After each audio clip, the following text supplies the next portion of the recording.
Bom dia, pessoal, tudo bom? Vou regravar aqui o vídeo, que ontem vocês relataram que estava sem áudio, então vou dar continuidade do primeiro vídeo que a gente tinha parado, tá bom? A gente tinha falado sobre o feijão calpi, sobre as diferenças com o feijão comum e falemos agora sobre as características das plantas em geral. De novo, quando a gente está falando aqui, são das características de dois tipos, tanto do feijão comum como do feijão de corda, tudo bem? Apesar de cada um dos grupos ter alguma especificidade do próprio grupo, ok? Isso eu estou abordando características gerais dos feijões. Aí, para cada grupo vai ter a sua determinada característica, para cada cultivar tem a sua característica, tá bom? E só para relembrar, o feijoeiro tem dois tipos, e mais, né? São várias espécies, e a gente está trabalhando aqui com duas. O tipo ou espécie do feijão comum, que é o Phaseolus vulgaris, e o tipo ou espécie de feijão calpi, que é o Vigna unguiculata. Mas existem outras, como o feijão de fava e o feijão trepador. Existe uma enormidade de tipos ou espécies de feijões. Quando a gente fala de cultivar, por exemplo, dentro do tipo da espécie do feijão calpi, que é o Vigna unguiculata, existem vários cultivares com cada característica própria. Por exemplo, o feijão massacá é um tipo de feijão de corda com determinadas características, cor de grão, tempo de cozimento, porte da planta. Já uma outra cultivar dentro desse grupo também do feijão calpi vai ter características diferentes, tá bom? Então, quando a gente está falando aqui de características, é de um modo geral dos tipos de feijão. Sobre essas características, eu ressalto o porte da planta. E o porte da planta ele pode ser ereto, enramador. O ereto é quando ele fica em pezinho, bem ereto. O enramador que ele enrama muito. Aí tem os dois intermediários, o semi-ereto, que nem é ereto, nem enramador, mas ele está mais próximo ao ereto. E o semi-enramador, que nem é ereto nem enramador, mas está mais voltado para o enramador. Isso a gente falou em sala de aula, tem lá no conteúdo. Vocês vão buscar material para complementar, como eu já falei, isso aqui é só um rumo para vocês, tá? Um direcionamento para vocês estudarem, porque o tempo é curto. Sobre o ciclo produtivo, as variedades, cultivares e os tipos de feijão, eles podem ser de ciclo precoce, médio e tardio. Esse ciclo é de acordo com o tempo em que a gente semeia a semente de feijão até o tempo de colheita. Aí varia muito. Tem feijões que a gente consegue colher com 65 dias. Tem outros que a gente só consegue colher com 92. Esse período de tempo é o ciclo produtivo. Então, ele é dividido em três tipos: precoce, médio e tardio. Obviamente, a ideia é que a gente trabalhe sempre com variedades precoces. Por quê? Porque quanto menos tempo a gente mantiver as nossas plantas no campo, menos riscos elas estão sujeitas. Riscos de quê? Riscos ambientais, uma chuva, ou então um problema de seca muito severo, um ataque de pragas, de doenças.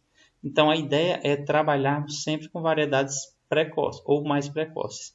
Claro que nem sempre é possível, porque existem algumas variedades cultivares mais apreciadas pelo mercado, sei lá, o tipo de grão é mais apreciado pelo mercado e é uma variedade tardia. Aí não tem o que ser feito. Eu já falei algumas vezes para vocês, eu tenho certeza que outros professores, a gente tem que atender às necessidades do consumidor. Se um consumidor quer um grão em que esse grão, a sua variedade é tardia, eu não posso fazer nada em relação a isso. Já que se eu plantar um grão de variedade de ciclo precoce e esse grão não atender a necessidade do consumidor, eu vou plantar e não vou ter para quem vender. Tá bom? Então, temos que atender às necessidades dos consumidores, mas, se possível, escolher sempre as variedades mais precoces. Em relação ao hábito de crescimento, nós temos o hábito de crescimento determinado e indeterminado. Também foi falado em sala. O determinado é aquele que a gente semeia e colhe. Depois de colhida, a planta morre, vai ter que replantar. E o indeterminado é aquele feijão em que são aquelas plantas em que a gente semeia, colhe, mas mesmo assim ela continua vegetando, então ela não morre após a colheita. É importante que se diga que Se ela não morre após a colheita, ou seja, ela continua vegetando, o trabalho com implementos agrícolas se torna mais dificultoso, porque se tem muita rama enquanto você está colhendo, imagine você ter uma área de feijão com algumas vagens no ponto de colher, mas também tem muita folha, e você não pode aplicar um dessecador, que é para cair as folhas, porque ele ainda está vivendo, ainda vai produzir mais. Então dificulta muito os tratos culturais com implementos agrícolas. O ideal é que se trabalhe aqui manualmente, quando você tem esse tipo indeterminado, porque ele está vegetando e produzindo ao mesmo tempo. Ou vai continuar vegetando após produzir. E aí seria o ideal manualmente. Só que como as áreas são muito grandes, né, o feijão é um tipo de grande cultura em que se cultiva em grandes áreas, se torna inviável algumas vezes se trabalhar com mão de obra com tratos culturais manuais, sendo necessário os implementos. E aí a tecnologia vem sendo aplicada, o melhoramento genético vem visando favorecer com que essas variedades de ciclo indeterminado sejam de ciclo mais determinado, visando melhorar essas condições para se trabalhar com tratos culturais mecanizados.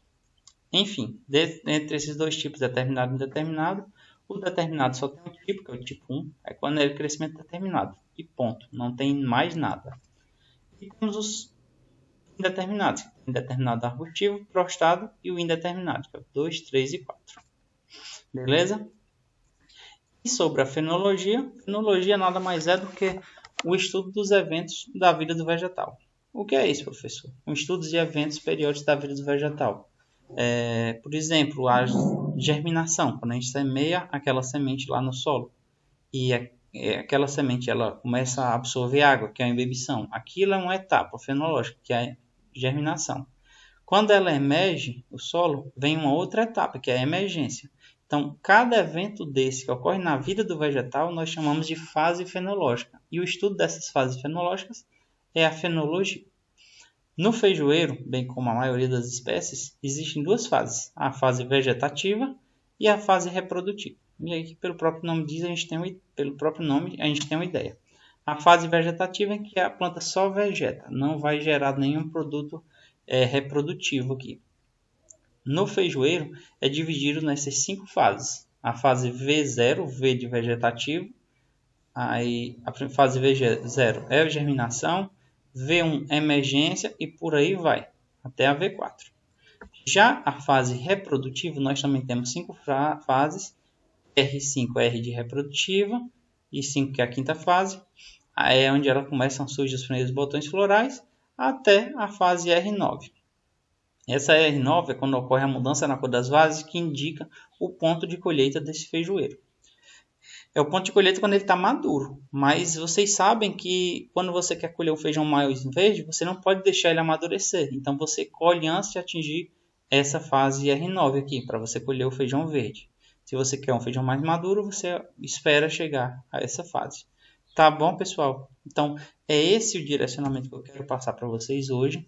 Fora isso, tem um material complementar para vocês, são os slides das aulas que você já tem acesso há algum tempo, isso está lá no QI Acadêmico. Tudo que eu falei, ou uma boa parte está aqui, tá? Nesses slides. Fora isso, eu adicionei no Classroom essa coleção de 500 perguntas e 500 respostas do feijão. Quando eu falo feijão, é o feijão comum, o Fazelos vulgares. É uma coleção da Embrapa, se vocês acessarem no Google lá. 500 perguntas, 500 respostas da Embrapa, vai ter uma série de trabalhos, coleções, como feijão, melancia, criação de ovinos, criação de galinhas. Então não é só agricultura, também tem da pecuária. E além do feijão, tem o do próprio feijão calpi, que no caso é o Vigna unguiculata. Beleza? Tranquilo, pessoal? Então por hoje é só, fiquem com Deus e até a próxima semana.